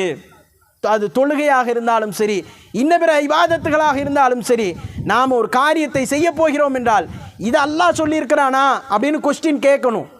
இதான் ஒரு முஸ்லீமுடைய தெளிவான அடையாளம். ஒரு முஸ்லீமுடைய அடையாளம் என்ன? நாம் ஒரு காரியத்தை செய்வதாக இருந்தால் அல்லாஹ் சொல்லியிருக்கிறானான்னு கேட்கணும். தூதர் இதை காட்டியிருக்கிறாங்களா, இப்படி தூதர் செய்ய சொல்லியிருக்கிறாங்களா அப்படின்னு நாம் என்ன செய்யணும்? கேட்கணும். நாம் அதை கேட்காம நம்ம இஷ்டத்துக்கு நம்ம செஞ்சோன்னு சொன்னால் நாம் என்னது, நம்ம சரியான முஸ்லீம் கிடையாது. நாம் மக்கத்து குறைஷிகள் எப்படி இருந்தார்களோ அப்படித்தான் நாம் இருக்கிறோம். அய்யாமுல் ஜாஹிலியத் என்று அல்லாஹுடைய தூதரவர்கள் அவர்களை குறித்து அடையாளம் காட்டுகிறார்கள். ஜாஹிலியாவில் இருக்கக்கூடிய மக்கள் என்கின்றார்கள். அப்போ மற்ற மக்களுடைய மார்க்கத்தை நாம் விரும்பக்கூடாது என்பதை அல் குர்ஆன் நமக்கு தெளிவுபடுத்துகிறது. அல் குர்ஆனில் அல்லாஹ் அழகா சொல்வான். எப்படி சொல்வான் தெரியுமா? ஒமை எபுத்தகி கைரல் இஸ்லாமி தீனன் ஃபலை யுக்பல மின்ஹு வஹுவ ஃபில் ஆஹிரத்தி மினல் ஹாசிரீன் அப்படின்னு அல்லாஹ் பேசுவான். அல் குர்ஆனில் அவ்வளோ அழகா அல்லாஹ் சொல்வான். ஒமை எபுத்தகி கைரல் இஸ்லாமி தீனன், இஸ்லாம் அல்லாததை யாராவது விரும்பினால், நேசித்தால், ஃபலை யுக்பல மின்ஹு வஹுவ ஃபில் ஆஹிரத்தி மினல் ஹாசிரீன், 3வது அத்தியாயத்தினுடைய 85வது வசனம். அதில் அல்லாஹ் கேட்குறான், என்ன, நீங்கள் இஸ்லாம் அல்லாத மார்க்கத்தை ஒருத்தர் விரும்பினால் அல்லாஹ் ரப்புல் ஆலமீனால் அது ஒப்புக்கொள்ளப்படாது. உங்களுக்கு பிடிச்சிருக்கு, நீங்கள் ஒரு தொழுகையை தொழ போகிறீங்க, அந்த தொழுகை உங்களுக்கு பிடிச்சிருக்கு, அது அல்லாஹ் சொல்லித்தராத தொழுகையாக இருந்தால், சொல்லித்தராத நேரத்தில் தொழக்கூடிய தொழுகையாக இருந்தால் அல்லாஹ் ஒப்புக்கொள்ள மாட்டான். ஃபலை யுக்பல மின்ஹு, தொழுகை தானே அப்படின்னு நினைக்கக்கூடாது. அல்லாஹ் சொல்லியிருக்கானா அப்படின்னு பார்க்கணும். தூதர் வழிகாட்டி இருக்காங்களா அப்படின்னு பார்க்கணும். தொழுகை தானேன்னு பார்க்கக்கூடாது. இஸ்லாத்தில் இதானே அதானேங்கிற அந்த குப்பைகளுக்கு இடம் கிடையாது. அந்த இதானே அதானேங்கிறது ஃபுல்லாக ஃப்ராடுத்தனம் பண்ணுறதுக்கு இந்த மக்கள் கண்டுபிடிச்ச ஒரு வார்த்தை. அப்போ அல்லாஹ் என்ன சொல்கிறான்? வஹுவ ஃபில் ஆஹிரத்தி மினல் ஹாசிரீன், இவர்கள் மறுமை நாளிலே நஷ்டமடைந்தவர்களாக இருப்பார்கள். இஸ்லாம் அல்லாத ஒன்றை விரும்பினால் அல்லாஹ் ஏற்றுக்கொள்ள மாட்டான். சரி, ஏற்றுக்கொள்ளாட்ட போகிறான் அப்படின்னு விட முடியுமா? மறுமையில் நீ நஷ்டமடைஞ்சிருவேங்கிறான் அல்லாஹ். எப்போ? மறுமை நாளில் நீங்கள் நஷ்டமடைந்து விடுவீர்கள் என்கின்றான். அப்போ நாம் செய்யக்கூடிய எல்லா காரியத்தையும் யோசிக்கணும். ஒரு நோன்பு வைக்கிறோம், நாம் வைக்கக்கூடிய நோன்பு காலையிலிருந்து மாலை நேரம் வரைக்கும் என்ன செய்யணும்? பட்டினி கிடக்கிறோம். அது நாம் இந்தியா போன்ற பகுதிகளில் நோன்பு வைக்கக்கூடியவர்கள் 14 மணி நேரம் பசியும் பட்டினியோடும் கடந்து அந்த நோன்பு துறக்கக்கூடிய நேரத்தில் எவ்வளவு சந்தோஷமாக நோன்பு துறப்போம். அல்லாஹ் அந்த நோன்பை ஏற்றுக்கிடணும்னு நினைப்போமா மாட்டோமா? அல்லாஹ் என்ன செய்யணும்? என்னுடைய நோன்பை கண்டிப்பாக ஏற்றுக்கொள்ள வேண்டும் என்கின்ற அந்த ஆசை, அந்த பிரியம் நம்மள்கிட்ட இருக்கும். ஆனால் அந்த நோன்பு ஏற்றுக்கொள்ளப்படாமல் போனால் என்ன நடக்கும்? யோசிச்சு பாருங்க. அதை விட கை சேதம் எதுவும் கிடையாது. யாருக்காண்டி நம்ம நோன்பு வச்சோம்? ரப்புக்காண்டி தானே நோன்பு வச்சோம், அல்லாஹ்வுக்காக தானே நோன்பு வச்சோம். அந்த நோன்பு ஏற்றுக்கொள்ளப்படாமல் போயிடுச்சுன்னா, ஒரு தொழுகையை தக்பீர் கட்டி தொழுகிறோம், 5 நிமிடம் நம்மளுடைய சுகபோகங்களை எல்லாம் விட்டுட்டு அல்லாஹ்வுக்காக அந்த 10 நிமிஷத்தை ஒதுக்குறோம், தொழுகிறோம், தொழுதுட்டு உட்கார்ந்து துவா செய்கிறோம். இந்த தொழுகை அல்லாஹ்ட்ட ஏற்றுக்கொள்ளப்படணுமே. ஏற்றுக்கொள்ளப்படாமல் போனால் எவ்வளவு கஷ்டமாக இருக்கும். அல்லாஹ் அதுதான் சொல்கிறான், நீங்கள் மார்க்கத்தில் இல்லாததை ஒமை அபுத்தகி கைரல் இஸ்லாமி தீனன், இஸ்லாமிய மார்க்கம் அல்லாத ஒன்றை நீங்கள் விரும்பினால்னா என்ன, அதை நீங்கள் செஞ்சா அது என்னவா வேண்டுமானாலும் இருக்கலாம். அது மூட நம்பிக்கை வழியே உள்ளே வந்ததாக இருக்கலாம், அல்லது பிதாத்துவகள் வழியாக உள்ளே வந்ததாக இருக்கலாம், அது எந்த ரூட்டில் உள்ளே வந்ததாக வேணுமானாலும் இருக்கலாம். அதை நீங்கள் செய்தீர்கள் என்று சொன்னால் ஃபலன் யுக்பல மின்ஹு, அல்லாஹ் என்ன செய்ய மாட்டான், ஒப்புக்கொள்ள மாட்டான், அந்த இபாதத்தை ஏற்றுக்கொள்ள மாட்டான். நம்ம நோன்பு பியூராக இருக்கணும், அப்போ தான் அல்லாஹ் ஏற்றுக்கிடுவான். தொழுகை பியூராக இருக்கணும், அப்போ தான் அல்லாஹ் ஏற்றுக்கிடுவான். என்னுடைய சஜிதா ரொம்ப அழகாக இருக்கணும், அப்போ தான் அல்லாஹ் ஏற்றுக்கிடுவான். அதில் பிதாத்துகளும் மூட நம்பிக்கையும் கலந்திருக்கும் என்று சொன்னால், என்னுடைய வாழ்வில் மூட நம்பிக்கை கலந்திருக்கும் என்று சொன்னால் அல்லாஹ் ஒரு காலத்தையும் ஏற்றுக்கிட மாட்டான்.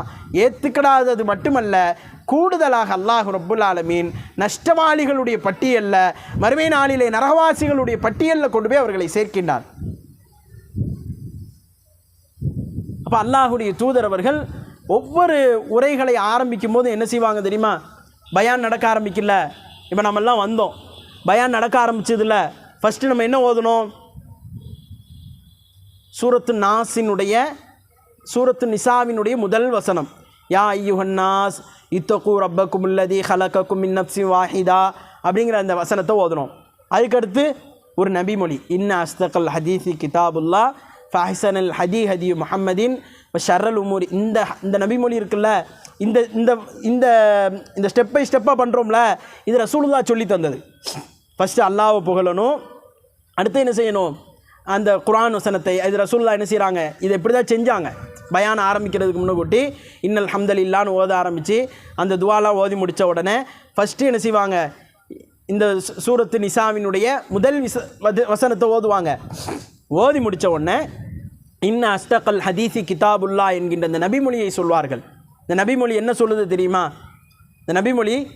சொல்லுது தெரியுமா, இன்ன அஸ்தகல் ஹதீஸி கிதாபுல்லா, வார்த்தைகளில் மிகவும் உண்மையானது அல்லாஹுடைய வேதம். ஃபஹ்சனல் ஹதி முஹம்மதின், நேர்வழிகளில் மிகவும் சிறந்தது யாருடைய நேர்வழி, முஹம்மது ஸல்லல்லாஹு அலைஹி வஸல்லம் அவர்களுடைய நேர்வழி. வஷர்ரல் உமூரி முஹதஸாத்துஹா வகுல்ல முஹதஸத்தின் பித்ஆ வகுல்ல பித்ஆத்தின் லலாலா. வஷர்ரல் உமூரி முஹதஸாத்துஹா, புதுமையான ஒவ்வொரு காரியமும் கெட்டதாகும், ஒவ்வொரு புதுமையும் பித்ஆத்தாகும், ஒவ்வொரு பித்ஆத்தும் வழிகேடாகும் என்று அல்லாஹுடைய தூதர் சொல்கிறாங்க. நீங்கள் மார்க்கத்தின் பெயரால் செய்யக்கூடிய ஒவ்வொரு பித்ஆத்தும் என்னது, வழிகேடு. அதை என்ன செய்யக்கூடாது. வழிகேடு என்ன செய்யும், வகுல்ல தலாலத்தின் ஃபின்னார், கொண்டு போய் நரகத்தில் சேர்க்கும். நாம் மார்க்கோன்னு நினச்சி ஒரு கற்பனையில் செய்கிறோமே, 756 போடுறது மார்க்கம், பிஸ்மில்லாவுக்கு ஈக்குவல் நினைக்கிறோமே, யார் சொல்லி தந்தாத? சலவாத்து அல்லாஹு அக்பர்னு பாங்கு சொல்கிறாங்க, அஷ்ஹது அன்ன முஹம்மது ரசூலுல்லாஹ்னு சொன்னோன்னே என்ன செய்வாங்க, இந்த உச்சி முத்தம் குச்சி இப்படியே கண்ணில் ஒத்தி எடுப்பாங்க. யார் சொல்லி தந்தா? பாங்குக்கு முன்னால் என்ன செய்வார், முஅத்தின் சலவாத்து சொல்வார். அல்லாஹுடைய தூதர் காட்டியே தரல, பாங்குக்கு பின்னால் சலவாத்து சொல்ல சொன்னாங்க. அதான் வழிமுறை. பாங்குக்கு முன்னால் சலவாத்து சொல்லக்கூடாது. நீங்கள் நல்லா ஒன்று புரிஞ்சு கொடுங்க, ஒன்று செய்யக்கூடாதுன்னு மார்க்கம் ஒரு காரியத்தை சொல்கிறது என்றால் செய்யக்கூடாது.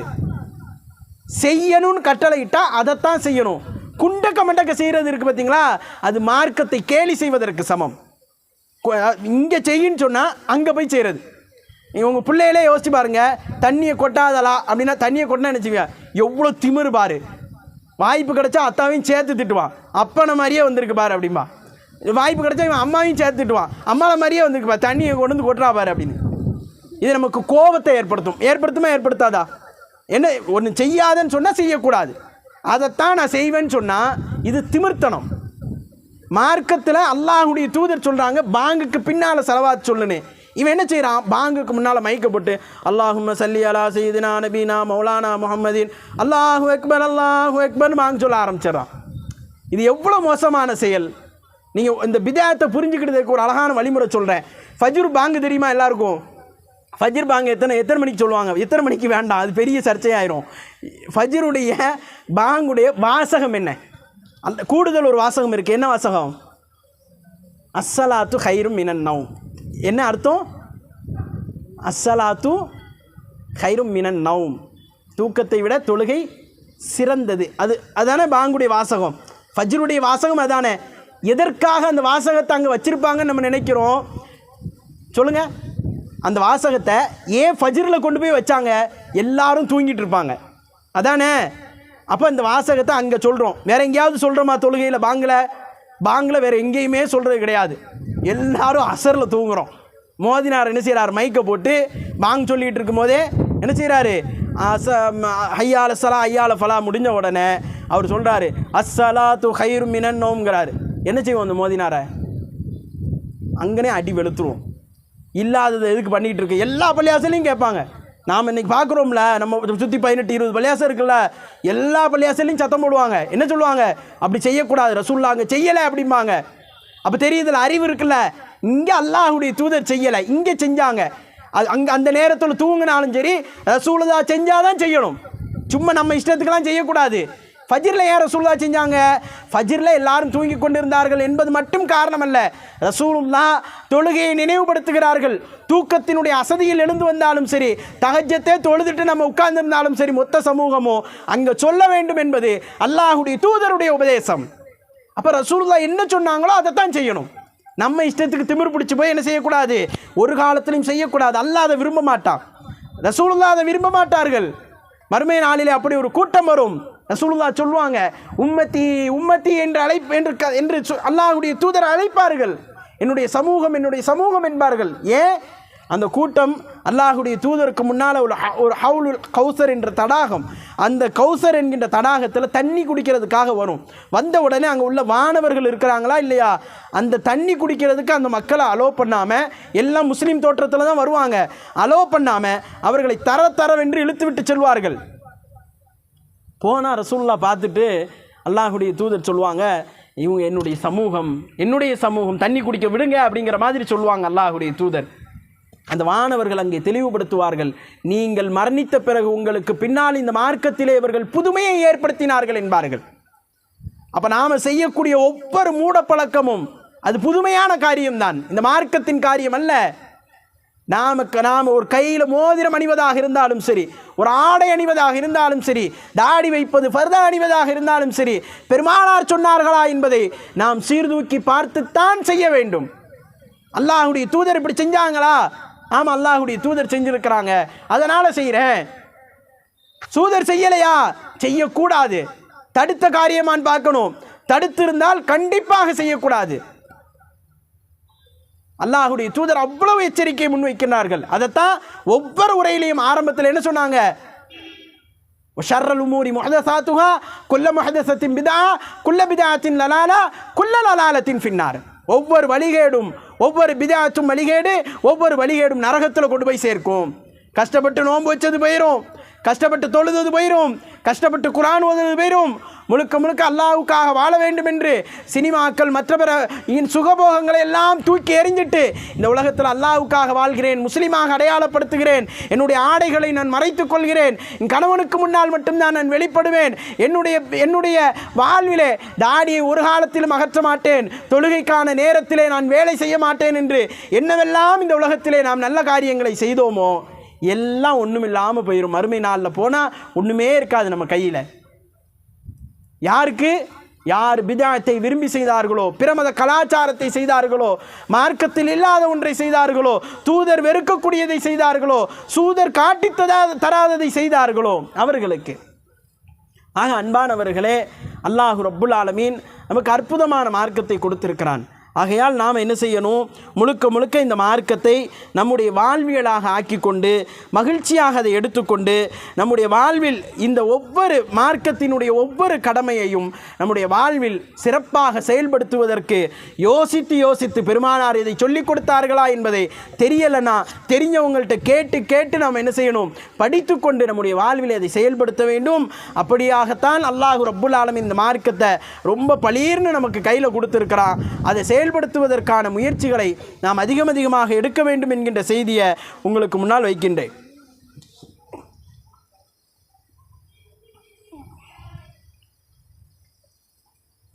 ஆக அல்லாஹ் ரப்புல் ஆலமீன் அற்புதமான ஒரு மார்க்கத்தை அல்லாஹுவால் வழிகாட்டப்பட்ட மற்ற மக்களை விட நாம் எல்லா வகையிலும் சிறப்பித்து அல்லாஹுவால் என்ன செய்யப்படுறோம், அடையாளம் காட்டப்படுகிறோம். எல்லா வகையிலையும் உங்களுக்கு என்ன பிரச்சனையாக இருந்தாலும் சரி, அல் குர்ஆனை எடுத்து வச்சு படிங்க. உங்களுக்கு அல் குர்ஆன் அதற்கான தீர்வுகளை வழங்கும். அது என்ன பிரச்சனையாக இருந்தாலும் சரி, நம்முடைய குடும்ப வாழ்க்கையில் ஆரம்பித்து நம்முடைய சமூக வாழ்க்கையில் ஆரம்பித்து ஒரு ஒரு ஒரு பக்கத்தில் உள்ள ஒரு தோழர்கிட்ட அல்லது ஒரு தோழிகிட்ட பேசுவதாக இருந்தாலும் சரி, அல் குர்ஆன் அதற்கான வழிமுறைகளை நமக்கு சொல்லி காட்டும். ஆகையால் நாம் நம்முடைய வாழ்வில் நமக்கு இதெல்லாம் சொல்லித்தரப்படலை அப்படிங்கிற அந்த பொய்யான அந்த பிம்பத்தை நம்ம களைஞ்சிட்டு நாம் என்ன செய்யணும், மார்க்கத்தை திரும்பியும் புதுசாக படிக்கணும். நம்ம மூதாதையர்கள் சொல்லித்தந்த எல்லாமே சரியாக இருக்கணுங்கிற அவசியம் இல்லை. சரியாக இருக்கும் அப்படிங்கிற அந்த ஒரு உண்மையும் கிடையாது. அதில் பிழைகள் இருக்கலாம், அதில் தவறுகள் இருக்கலாம். அவர்கள் தெரிந்ததை நமக்கு சொல்லிக் கொடுத்திருக்கலாம், அல்லது வேண்டுமென்றே நமக்கு பொய்களை சொல்லிக் கொடுத்திருக்கலாம், அல்லது அவர்கள் மூதாதையர்கள் செய்தார்கள் என்பதற்காக சொல்லிக் கொடுத்திருக்கலாம். ஆகையால் நாம் என்ன செய்யணும்னா, இந்த தவறான நம்ம வாழ்க்கையில் இருக்கக்கூடிய இந்த பிதஅத்தான இந்த மூடப்பழக்கமான இந்த காரியங்களை எல்லாம் களைந்து விட்டு நன்மையான காரியங்களை, மார்க்கம் காட்டித்தரக்கூடிய காரியங்களை செய்வதற்கு நாம் முன்வர வேண்டும்.